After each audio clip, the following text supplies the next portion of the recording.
Oke, oke, baik.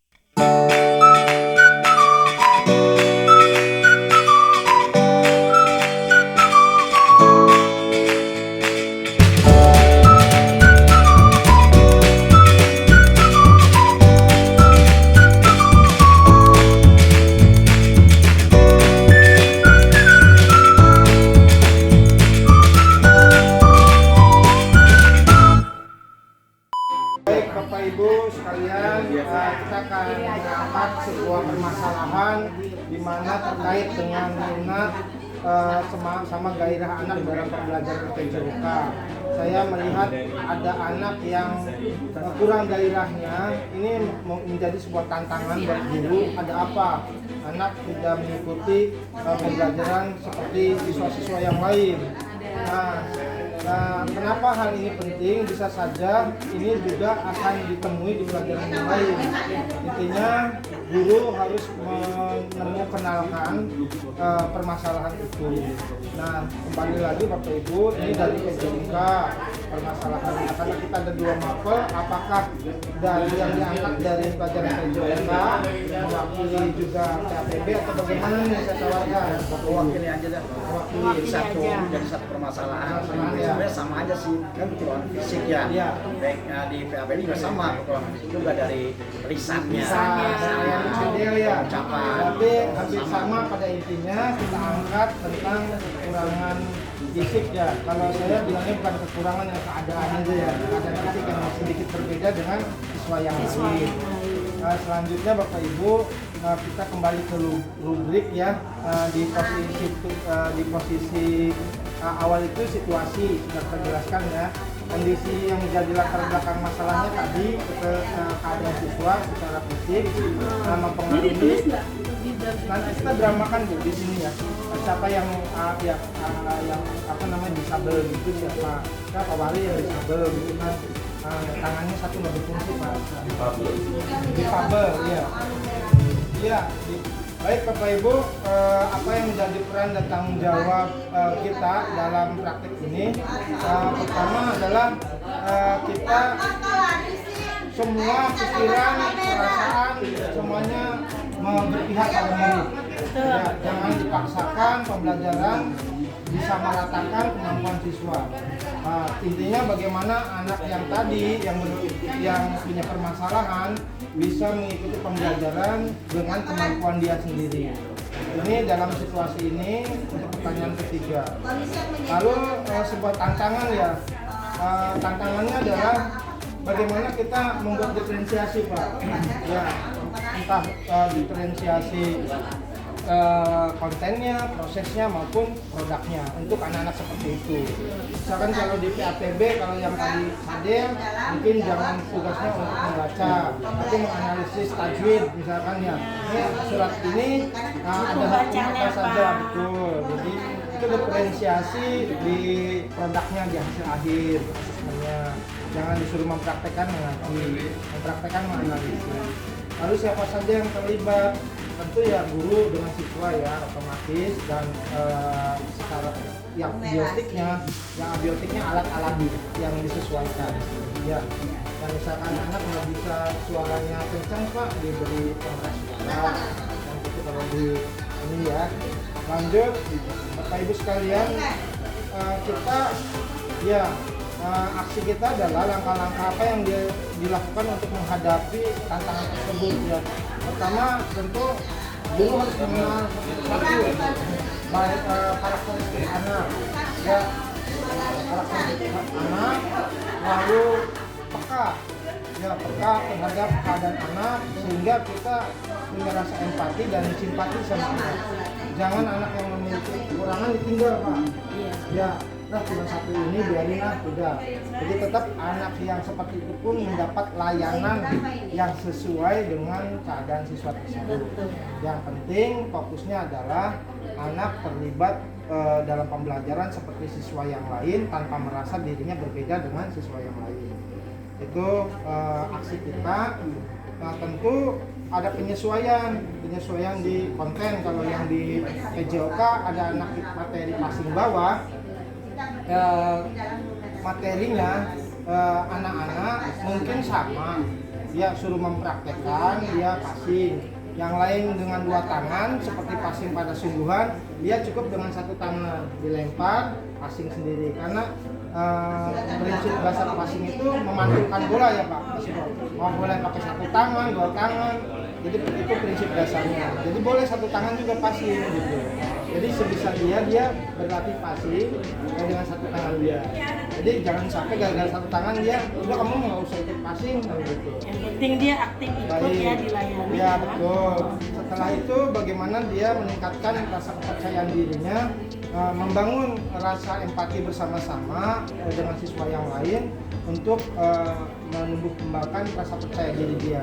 Misalkan temannya yang lempar, dia yang passing dengan pendekatan bola yang sesuai, jangan bola yang sungguh bola yang dimodifikasi dulu. Kita punya bola yang dimodifikasi.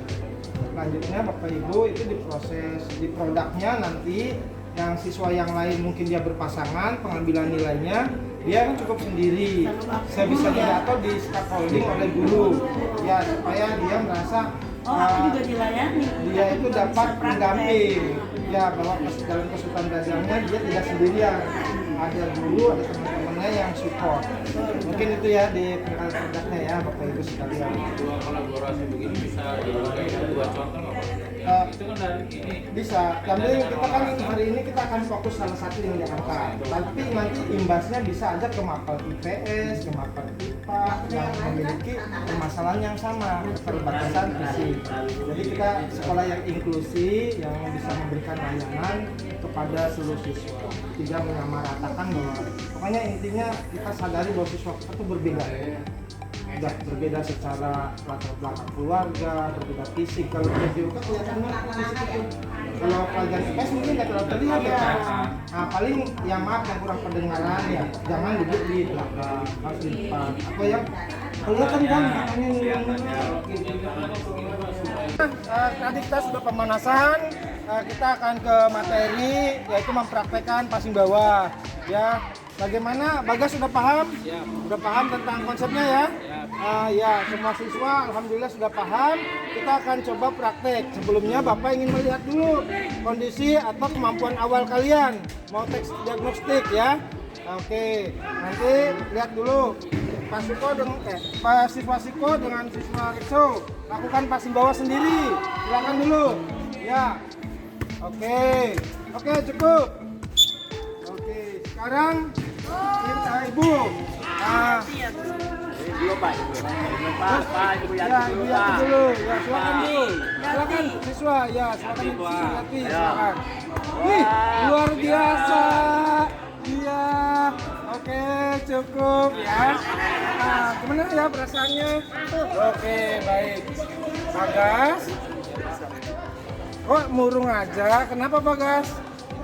Oh iya, ya passing bisa dengan 1 tangan apa 2 tangan? Bisa dengan 1 tangan, bisa boleh. Oke, coba Bagas sekarang ya melemparkan bola lalu mempassing sendiri. Ya, pelan aja. Silakan di depan Bagas. Ya. Oke, baik, cukup ya, luar biasa, beri semangat buat Bagas. Ya, keren ya Bagas ya. Nah, dari tes diagnostik tadi ada yang sudah bagus ya, ada yang perlu ditingkatkan lagi. Tadi Bagas luar biasa, perlu percaya diri untuk mengikuti pembelajaran. Nanti setelah ini kita berpasangan ya. Oke, cukup untuk tes diagnostik, nanti kita lanjut ke praktek. Baik, kita lanjut nanti secara berpasangan ya. Nah, terima kasih. Bapak Ibu tadi sudah menyaksikan pembelajaran di lapangan ya semuanya. Kita akan ke refleksi bagaimana dampak dari aksi dari langkah-langkah yang guru lakukan tadi terhadap siswa. Tadi kan sebelumnya siswanya kayak tidak percaya diri ya Pak ya? Gimana Pak Warli? ya memang kita kan jadi Ini refleksinya masih dalam kondisi murid apa udah? Lagi direkam. Iya, baik. Kita guru-guru semua tadi melihat pembelajaran di lapangan yang dilakukan oleh Pak Dani.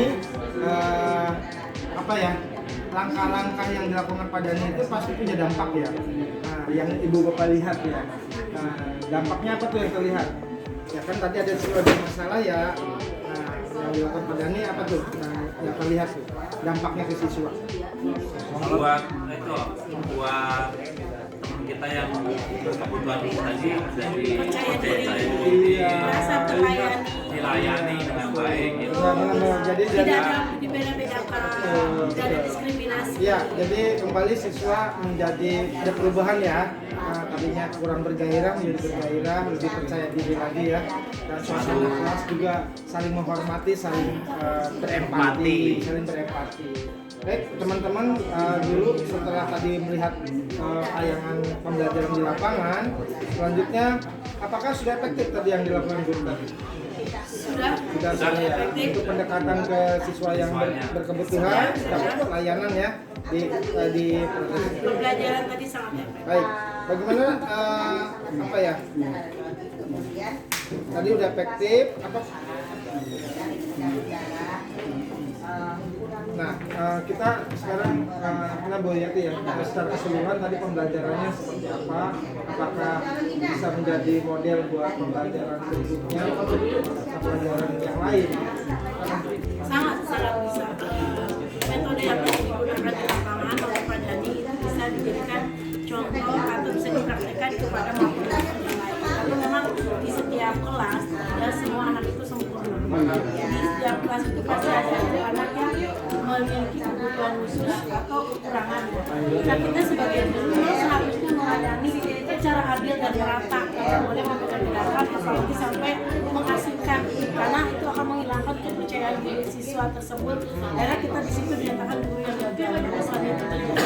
Tapi tadi yang dilakukan Pak Dhani itu suatu pembelajaran yang bagus, yang bisa ditiru dan alhamdulillah anak-anak tersebut bisa menjadi kepercayaan yang luar biasa dan memiliki nilai sangat tinggi.